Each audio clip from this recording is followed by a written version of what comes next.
출애굽기 6번째입니다. 인도하여라는 제목으로 말씀을 나누고자 합니다. 인도라는 단어 여러분들 참 잘 알고 있습니다. 그래서 인터넷에 인도하여, 인도하심 이렇게 치면 제일 먼저 뜨는 게 인도입니다. 인도에 인도 지도가 뜨고 인도가 뜨더라고요. 여하튼 인도라는 단어는 누군가를 끌어준다, 누군가를 보호하면서 길을 만들어준다, 그런 이야기로 많이 쓰이고 있습니다. 그래서 생각해보면 누군가를 인도한다는 건 참 어려운 일입니다. 우리가 인도를 할 만한 그런 대상이 되기 위해서는 그 사람을 속속들이 알아야 되고, 인도를 했을 때 또 그 사람이 나에게 인도를 당한다 라는 불쾌감이 들 수도 있다는 겁니다. 인도란 게 참 쉽지 않은 일입니다. 그래서 인간으로서 우리가 누군가를 인도하는 건 참 힘들 것 같다라는 생각을 해봅니다. 예전에 저는 공익근무를 눈썰매장에서 했습니다. 왜 웃으십니까? 공익근무 눈썰매장. 이게 독특한 상황이었어요. 국립공원, 공익근무는 여러 가지 그 보직이 있는데 국립공원 관리 요원이었는데, 그 국립공원 안에, 그 시골의 국립공원 안에 여름에는 물썰매장, 겨울에는 눈썰매장을 합니다. 그래서 제가 6개월 단기공익이기 때문에 눈썰매장만 경험을 했습니다. 눈썰매장에 가서 공익 요원을 했습니다. 근데 정말 거기에서 독특하게도 그 눈썰매장에서 만났던 사람들이 저한테 정언을 합니다. 한 3개월 일했는데 저를 만났던 사람이, 우리 여러분들 잘 아시겠지만 우리 국사를 가르쳤던 김용우 목사님도 그때 저를 만났대요. 저는 모르겠는데. 그리고 또 다른 분들도 교회 수련회 때 저를 만났다, 그때 공익을 했다면 그 사람인 것 같다, 그렇게 이야기를 했던 기억이 납니다. 이 눈썰매장에 있을 때 별 생각은 없었지만, 제가 눈썰매장에서 거기에서도 오지랖이 넓은 사람이다 보니까 선배들과 같이 공익요원이 그렇게 안 해도 되는데 눈썰매장에 수익을 높여주겠다 해서 점심시간에 눈썰매장을 닫으면 거기서 쇼를 하자. 그래서 삽을 타고 내려가고 의자를 타고 내려가고 눈썰매에서 탑을 쌓고 내려가고, 그 서커스단이 하는 그런 것들을 연습하면서 보여줬던 기억이 납니다. 근데 이 눈썰매장이 참 재밌는 게, 눈썰매장에서 특별한 많은 기억은 안 나지만 눈썰매는 내려갈 땐 너무 재밌는데 올라갈 땐 너무 고달프다라는 기억이 납니다. 그러면서 언덕을 걸어 올라갈 때는 정말 숨을 깔딱거리며 올라가고, 내려갈 때는 순식간에 내려가 버립니다. 그때 그 생각을 해보면 꼭 우리가 인생을 사는 것 같은 느낌이 든다라는 생각을 해본 기억이 있습니다. 올라갈 때는 우리는 그렇게 생각합니다. 무언가 막 열정적으로 일을 하고 뭔가 할딱거리면서 뭔가 내가 막 이윤을 낸다든지 지식을 쌓는다든지 남들보다 경쟁해서 이겨내는 그런 싸움에 있어서 인생을 올라간다는 느낌일 때, 우리의 대부분의 사람들은 더 가지려고, 더 아웅다웅 무겁게 살려고 합니다. 그러면 어때요? 그게 무거우면 무거울수록 올라갈 때 지칩니다. 끝까지 올라가지 못해요. 그런데 어떤 사람은 그렇게 말합니다. 앞에서 끌어주면 되지. 저는 그거 잘못된 말이라고 생각합니다. 사람은 앞에서 끌어줄 수가 없습니다. 끌어주면 언젠간 욕해요. 줄마가 잘못 끌고 와가지고 내가 이렇게 됐다. 앞에서 끈다는 건 그만큼 힘든 일입니다. 앞에서 끄는 게 인도입니다. 근데 우리가 할 수 있는, 그리스도인이 할 수 있는 것은 끌어주는 게 아닙니다. 뒤에서 밀어주는 것밖에 할 수 없습니다. 무겁게 지친 그 인생을 뒤에서 밀 수 있는 인생이 우리 그리스도인들의 인생이라면, 올라갈 때는 그렇게 어렵게 올라가서 밀어서 같이 올라가서 섰다면, 그때는 올라갈 때는 스스로가 가지려고 하는 마음, 욕망과 교만한 마음을 줄일 때 서로 힘이 될 수 있습니다. 그런데 내려갈 때는 어떻습니까? 순식간에 내려가지만, 내려갈 때는 어떻게 해요? 더 빨리 재밌게 내려가기 위해서는 무거워져야 된다는 겁니다. 원래 올라갈 때는 자기가 가진 것을 줄이는 게 가장 관건이지만, 내려갈 때는 무겁게 내려가야 된다는 거죠. 우리가 사회적 위치가 되고 인생의 높은 자리에 서고 무언가 남들보다 더 많이 가지고 있다면 그것을 무겁게 나눌 수 있어야 돼요. 작게가 아니라 크게, 넓게, 무겁게 나누는 게, 그게 저는 인생이라고 생각합니다. 저만의 개똥철학인지 모르겠지만 여러분들은 그렇게 못하실 수도 있겠지만, 그리스도인이라면 저는 이런 모습으로 살아갈 수 있어야 된다고 생각합니다. 여기에서 가장 중요한 건 우리가 올라갈 때이죠. 우리는 보통 그렇게 말합니다. 앞에서 끌어주고 뒤에서 밀어주고. 근데 제가 생각하기엔 앞에서 끄는 건 상당히 무리가 있다는 겁니다. 여러분, 베트남 잘 아십니까? 우리나라가 끌어줬다고 말합니다. 지난 7년, 8년간 베트남의 경제를 한국이 급속도로 성장시켰다. 그래서 그 미개발 국가에서 개발도상국이 되었고, 정말 세계에서 GDP가 가장 빨리 오르는 나라가 됐습니다.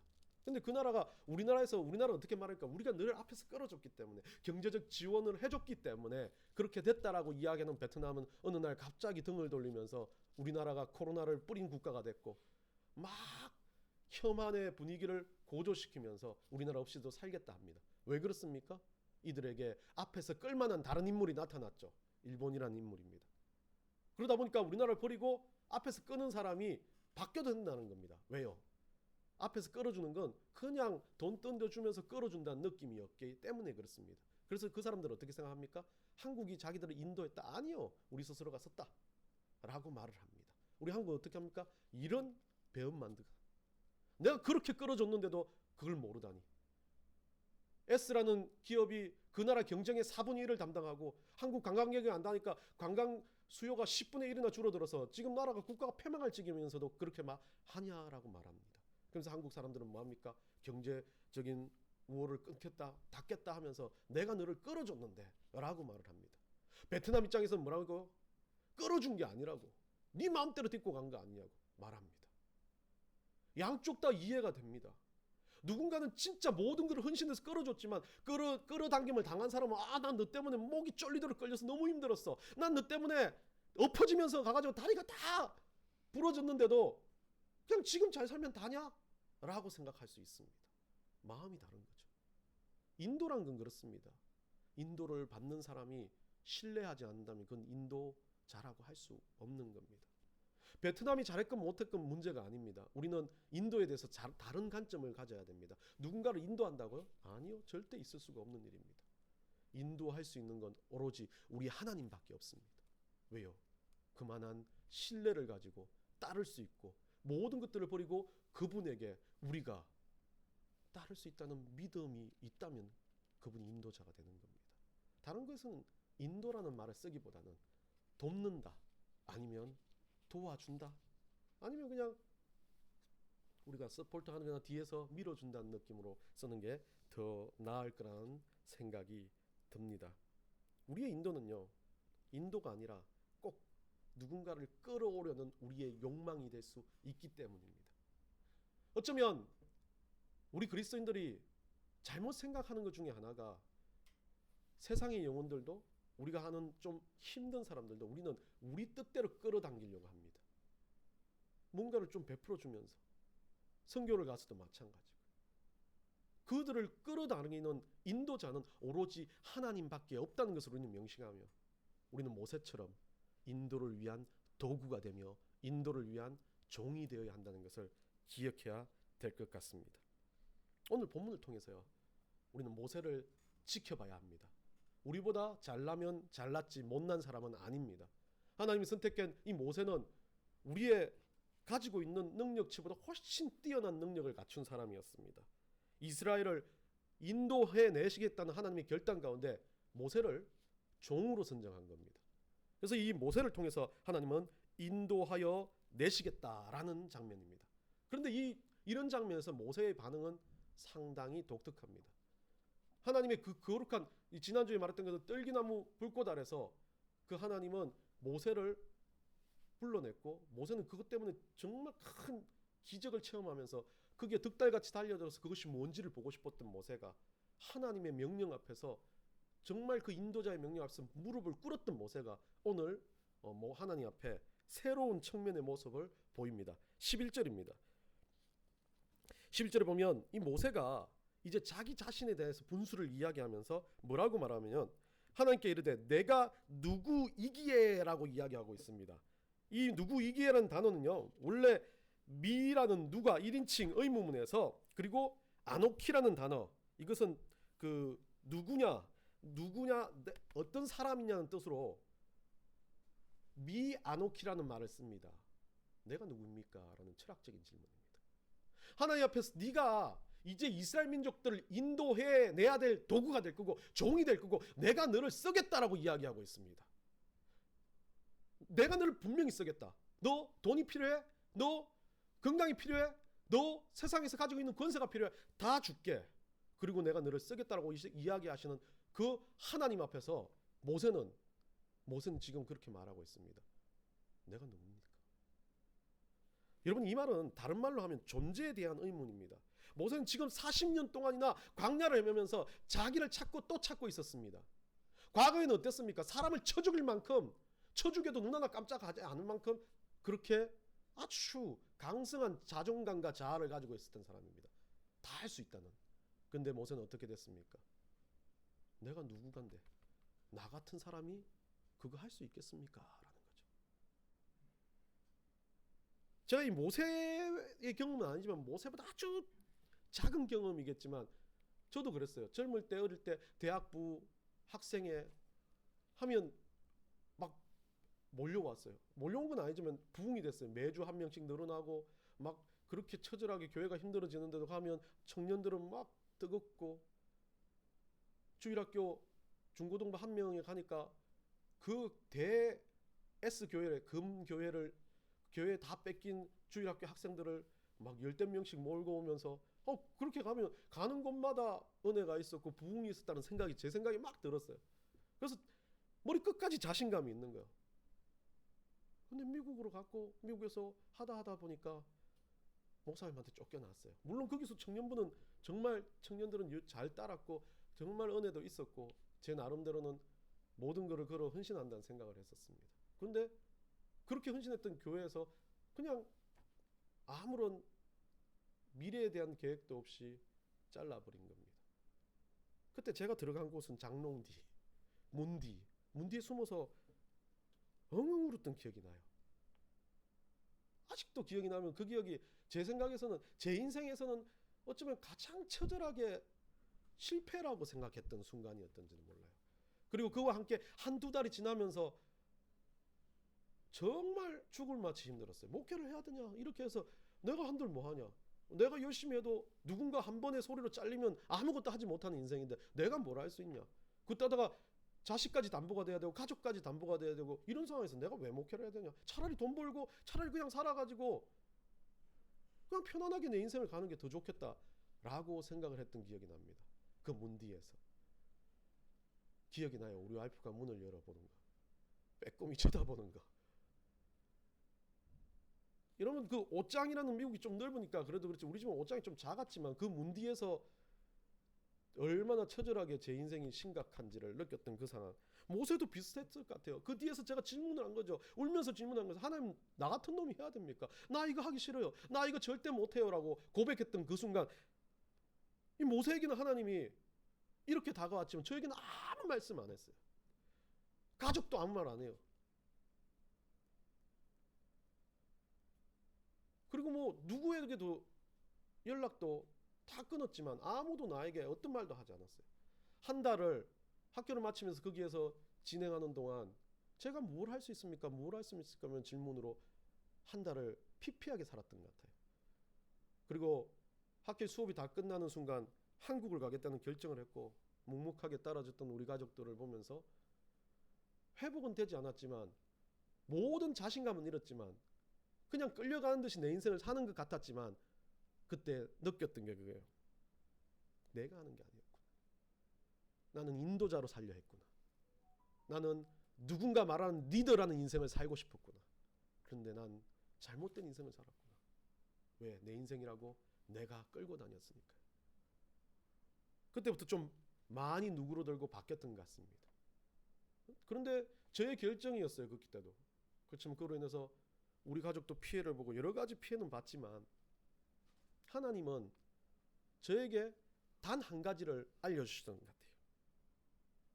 나에게 있어서 가장 중요한 건 내가 모든 걸 할 수 있다는 게 아니라 하나님이 인도하신다는 거예요. 그 지금은 그때와 같은 두려움은 없습니다. 실패에 대한 생각도 없습니다. 좌절에 대한 생각도 좀 줄어들어 있습니다. 왜요? 하나님이 하시니까.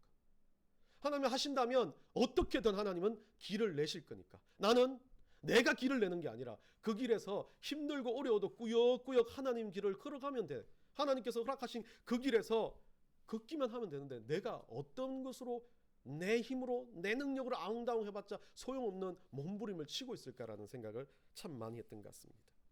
베드로전서 5장 5절에 이런 말씀이 있습니다. 젊은 자들아, 이와 같이 장로들에게 순종하고 서로 겸손하여 허리를 동이라. 하나님은 교만한 자를 대적하시되 겸손한 자들에게 은혜를 주시느니라. 여기서 겸손은요, 제가 깨달았던 겸손은 그거예요. 아웅다웅하는 게 아니라 내가 인도자가 되지 않는 거예요. 내가 인도자가 아니라 하나님이 인도자라고 인정하는 게 겸손이라는 겁니다. 어쩌면 많은 사람은 뭐 돈이 있고 가졌고 뭘 했기 때문에 막 그 사람들한테 대하는 겸손이라고 하죠. 아니요, 그건 아니에요. 어떤 상황이 돼도 내가 하나님 앞에 하나님을 인정하는 것으로부터 겸손은 시작되는 겁니다. 모세는 그랬습니다. 하나님을 인정하기 때문에 제가 할 수 없습니다. 저 같은 놈이 어떻게 합니까? 자기의 본질적인 것을 알고 있어요. 살인자입니다. 아무리 배운 게 많아도 나는 이스라엘 민족들 앞에서 죄인과 같은 존재였습니다. 그리고 애굽에서는 살인자로 보여지는 그런 존재입니다라고 말한 겁니다. 그런데 하나님은 12절에서 말합니다. 인도자인 내가, 하나님의 인도자인 내가 너를 통해서 너를 종으로 삼고 도구로 삼는 이유는 내가 인도자라는 걸 보여주기 위한 거다 라는 말씀을 12절에서 합니다. 뭐라고 합니까? 12절에서요. 하나님이 이르시되, 그 다음 읽습니다. 시작. 내가 반드시 너와 함께 있으리라. 됐습니다. 반드시 너와 함께 있으리라. 근데 우리 한글 성경에는 반드시 너와 함께 있으리라고 해석되었지만 히브리 성경에서는 여기를 키로부터 시작합니다. 키란 말은 인과관계, 무엇 때문에라는 뜻입니다. 결국 본문을 원전처럼 해석하면 내가 반드시 너와 함께 있기 때문에라는 겁니다. 있으리라가 아니라, 있어 주신다는 게 아니라 과거로부터 내 살아가는 모든 인생에서 내가 너와 함께 있기 때문에 너는 뭐가 돼요? 인도할 수 있는 존재, 인도할 수 있는 종이 된다는 것을 하나님이 이야기합니다. 이것을 인정하는 것부터 네가 인도할 수 있다고 말합니다. 많이 배웠다, 돈이 많다, 그냥 남들보다 뛰어나다라는 것 때문에 인도하는 것이 아니라 너는 그냥 그대로 있는데 내가 너와 함께 있기 때문에라는 거죠. 나라는 한성훈이라는 존재는 아무것도 없어도 돼요. 하나님이 나와 함께 있어 준다는 겁니다. 어쩌면 우리 인생은 늘 그렇게 생각해요. 내가 뭔가 준비해야 돼요. 내가 뭔가 가져야, 내가 뭔가 공부를 열심히 해야 그런 결과들을 낳겠다. 물론 맞습니다.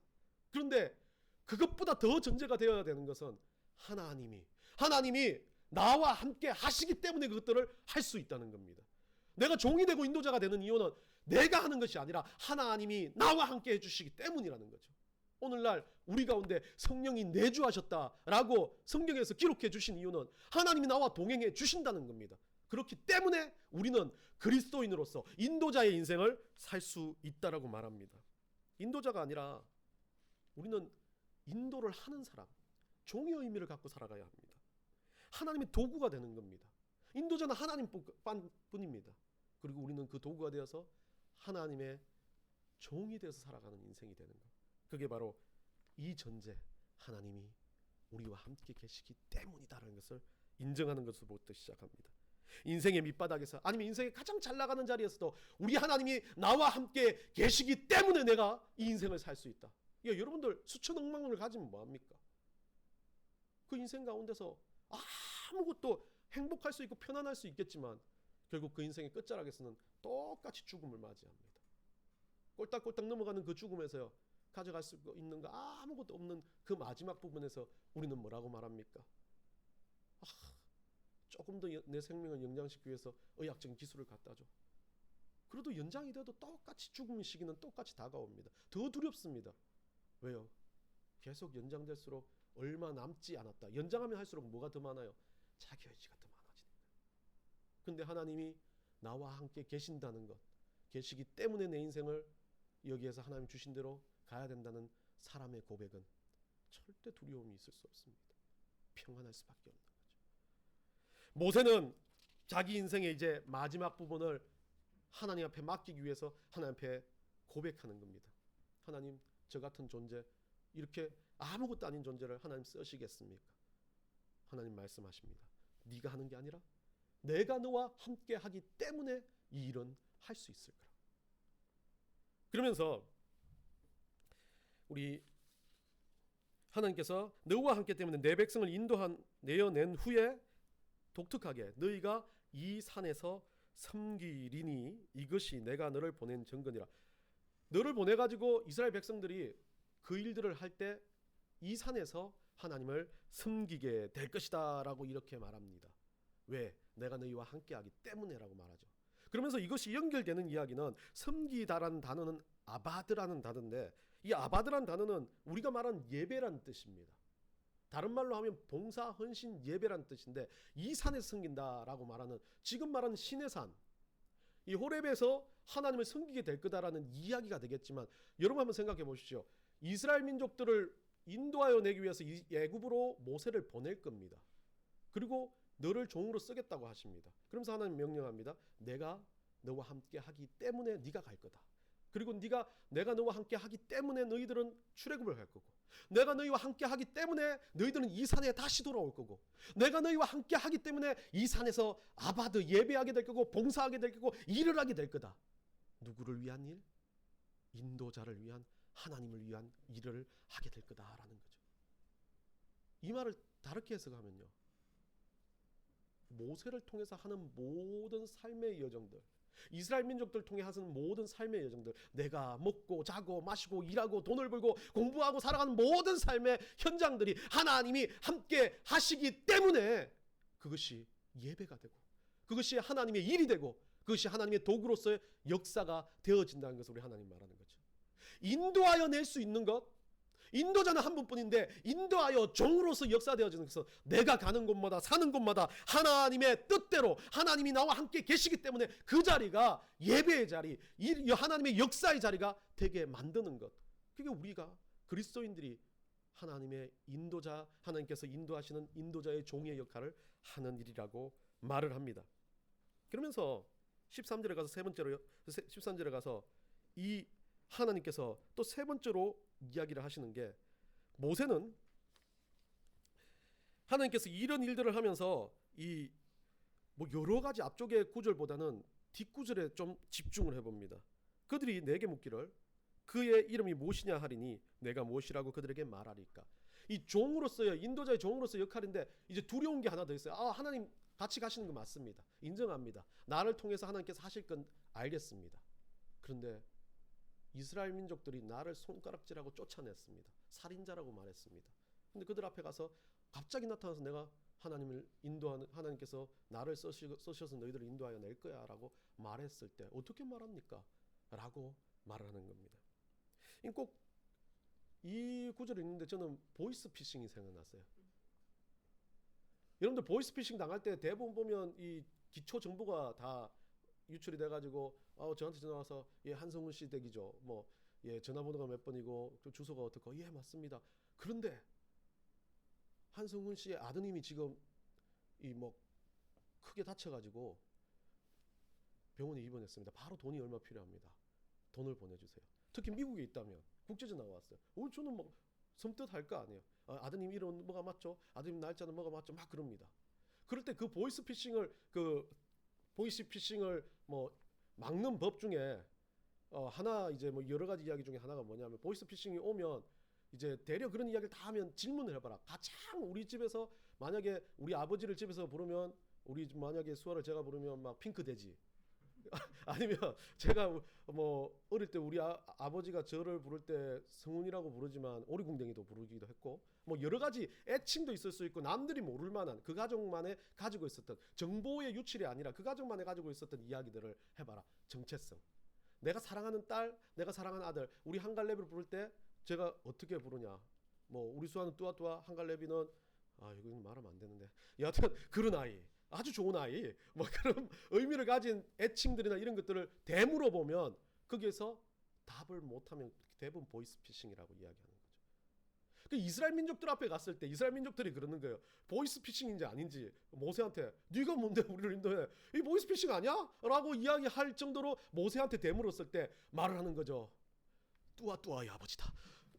그러면 맞다 이거는 아무도 모르는 일인데 라고 이야기하는 장면과 똑같은 장면이에요. 뭡니까? 이스라엘 민족만이 아는 정확한 이름, 하나님의 이름. 이스라엘 민족이 암묵적으로 알고 있는, 애굽 사람도 몰라 누구도 모르지만 이스라엘 민족은 우리 하나님 부를 때 그렇게 불러요. 예흐아 아세르 예흐아, 예흐아 아세르 예흐아. 나는 스스로 있는 자, 나는 영원히 존재하는 자라는 이것만 딱 칭하면 저 사람 따라가야 돼. 저 사람 말은 진짜야라고 말하는 거죠. 하나님의 존재에 대한 정체성 있는 정확한 우리의 믿음의 고백, 아주 우리가 하나님 가까이 있으면 하나님 백성으로서 우리 아버지를 부르는 그 이름을 불렀을 때 그 일이 일어난다는 거죠. 이스라엘 민족들은 그랬습니다. 뭐 여러 가지 이유가 아니지만 하나님의 가장 중요한 성격에 대해서 두려운 하나님이기도 했고, 그들에게는 정말 무섭고 어쩌면 능력의 하나님이기도 했지만, 하나님을 그들에게 물으면 우리 하나님의 진짜 정체성 있는 애칭은 예흐아 아세르, 예흐아. 이 예흐아가, 여러분이 아는 이 예흐아에서 여호와가 나옵니다. 여호와가, 이 여호와란 말, 이 구약에서는 5321회나 쓰였어요. 그러면서 이 하나님의 정말 애칭이 되고 통칭이 됩니다. 그러나 원래는 예흐아 에세르, 예흐아, 나는, 우리 번역에는 나는 스스로 존재하는 자, 원래 직역으로 하면 나는 영원히 존재하는 자로 쓰여집니다. 이 애칭을 부르니까 이스라엘 민족들은 바뀔 수 있을 거라고 말합니다. 그들은 늘 따라올 거야. 이 애칭을 가서 불러봐. 보이스피싱이라고 의심한다면 그것에 대해서 증명해봐라는 거죠. 그러면서 이 인도하시는 하나님의 이름에 대한 의미를 하나님께서 모세에게 알려주시면서 이스라엘 민족들은 이 하나님의 이름을 얼마나 두렵게 생각했는지, 예흐라는 이름을 부를 수 없으니까 하나님의 이름을 아도나이로 바꾸어 부릅니다. 원래 나의 주라는 의미. 왜냐하면 그 하나님의 이름이 두려움의 의미이기도 하지만 그 하나님의 이름에 주시는 능력이 저들에게는 반복적으로 부를 만한 감당할 수 없는 이름이었습니다. 그러다 보니까 또 여러분들 아시는 엘로힘, 능력의 하나님, 뭐 이런 것들을 가지고 하나님 이름을 여러 가지 종류로 불렀는데, 가장 중요한 핵심은 하나님은 스스로 존재하는 자다. 하나님은 영원히 스스로 계시는 분이다. 그러면 똑같은 거예요. 그 스스로 계신 분이 인도자이시라는 거죠. 그 인도자가 스스로 계신 분이 내가 뭘 하려고 하는 게 아니라 그분께서 스스로 우리에게 들어와서 우리에게 인도자의 도구를 되게 하시는 인을 치워주신다면 너는 할 수 있다라는 거죠. 그러면서 15절에 가서 이렇게 말합니다. 15절의 끝자락입니다. 네가 인도해내야 될 도구가 된다면 그 이름을 어떻게 해야 된다고? 마지막에요, 기억하라. 그 나의 칭호를 기억하라. 네가 도구가 되기 위해서는 이것만 해라. 앞쪽에 하나님의 이름이 내가 하는 게 아니라 하나님께서 나를 인쳐줘서 가는 거지만, 그것을 그냥 잊지 않고 계속해서 뭐 하라고요? 기억해야 된다고 말합니다.